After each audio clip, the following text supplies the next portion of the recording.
Curiosamente, nosotros invertimos mucha energía en generar unas células que no son para nosotros, sino para generar otros individuos. Son las denominadas células sexuales o reproductoras. Pero ¿te has preguntado qué pasa tras todos estos cambios físicos, químicos o incluso hasta psíquicos que experimenta tu cuerpo al estar embarazada? Parece sencillo, pero en realidad dentro de tu organismo está sucediendo el diseño de algo que no te imaginas y que esperas por conocer. Pero quizás te preguntas cómo es el proceso de la reproducción y su desarrollo. Entonces, sin más, aquí te traemos un poco de la ciencia tras la cortina de las primeras 4 semanas de gestación. Ahora hablaremos acerca de la formación de las células sexuales.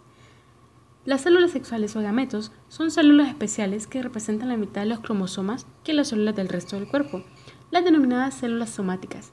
Gracias a ello, cuando se juntan dos células sexuales de diferente tipo para formar la primera célula somática del nuevo ser, se recupera el número de cromosomas propio de estas células. Si no fuera así, nuestros hijos tendrían el doble de cromosomas que sus padres.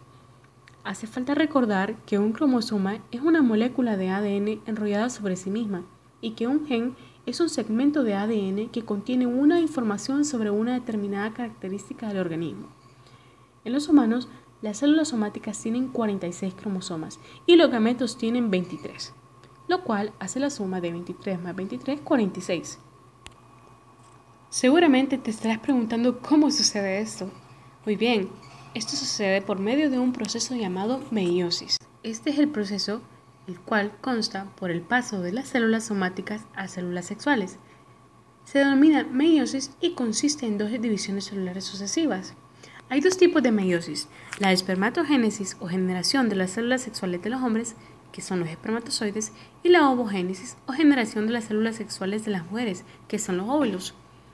En la espermatogénesis, por cada célula madre se originan 4 espermatozoides, mientras que en la ovogénesis, por cada célula madre solamente se origina un óvulo, puesto que en cada división se degrada una de las dos células hijas.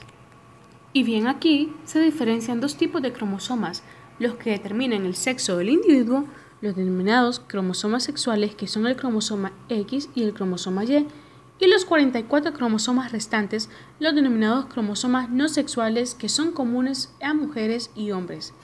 Si en las células hay dos cromosomas X, el individuo es mujer. Si hay un cromosoma X y un Y, el individuo es un hombre. Seguidamente te hablaremos del proceso de la fecundación, que es cuando los espermatozoides inyectados en la vagina ascienden por el útero y luego por las trompas de falopio. Si no encuentran ningún óvulo, mueren al cabo de unos 3 a 4 días.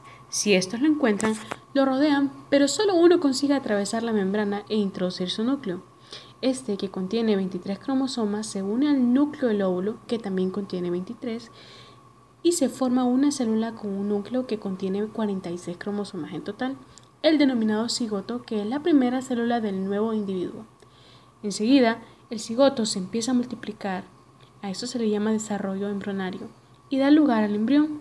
La primera estructura que se forma es una masa maciza de células llamada la mórula, que desciende por la trompa de falopio.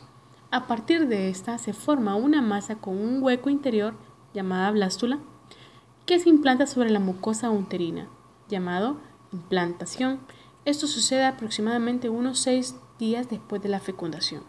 Después de estos largos procesos comienza el crecimiento embrionario, donde a partir de los vasos capilares del embrión y del endometrio se forma un órgano llamado placenta, el cual permite aportar oxígeno y nutrientes desde la sangre materna al embrión y desde luego transferir el dióxido de carbono y los productos de excreción, básicamente la urea, producidos por el embrión a la sangre materna. A partir de las 9 semanas el embrión ya tiene una longitud de 3 a 4 centímetros, pesa de 2 a 4 gramos y éste dispone de casi todos los órganos necesarios y presenta una forma humana, por lo que recibe el nombre de feto. Pero seguramente debes estar preguntándote qué sucede en el cerebro en la etapa de gestación. Bien, hablamos de la neurogénesis. Esta es la fase donde sucede la creación de nuevas neuronas. Generalmente no se suelen tener absolutamente ningún tipo de problemas en este proceso de desarrollo del feto. Tan solo un porcentaje ínfimo de embarazos tiene algún problema en el proceso de la neurogénesis. Dado estos casos, se recomienda tomar ácido fólico, el cual ayuda a la aparición del tubo neuronal del embrión, ya que este facilita la labor de creación de las neuronas. A continuación, te ofrecemos una retroalimentación con una maqueta del sistema del reproductor femenino, para poder fortalecer todos estos nuevos conocimientos. Recapitulando, cuando hablamos de gestación y neurogénesis, tenemos que tener en cuenta todas las etapas a que este conlleva. La número 1, tenemos un óvulo totalmente maduro. Este es expulsado para poder ser fecundado por miles y millones de espermatozoides que viajarán solamente para formar lo que es vida. A este proceso se le llama fecundación. Luego que es fecundado, obtendremos una célula llamada cigoto. Se dice que el cigoto se multiplica y se divide en los primeros 3 días. Luego tendremos lo que es la mórula, la cual contiene de 16 a 64 células, desde la fecundación hasta la implantación en el útero o matriz. Esto dura alrededor de una semana. Seguido, se reproducirá lo que es llamado blástula, lo que cabe desde 128 células a 15.000. Y se dice que es el final del proceso llamado segmentación. En el siguiente proceso tenemos lo que es la neurola. Se dice que aquí se forma el tubo neuronal de la tercera a cuarta semana y se dice que en la neurulación una vasta región central del ectodermo se denomina placa neural, ya que se engruesa y se enrolla en el tubo y se desprende del resto de la hoja celular, formando el cerebro y la médula espinal. Ahora hemos llegado a la etapa más importante de todo esto, el embrión. De la cuarta a quinta semana procede la formación del encéfalo, o vesículas encefálicas primarias, que son 3. La número 1, prosencéfalo. La número 2, mesencéfalo. Y la número 3, rompencéfalo. Se dice que aquí se desarrolla el sistema nervioso, sistemas cardiovasculares y formación del encéfalo y el tallo óptico.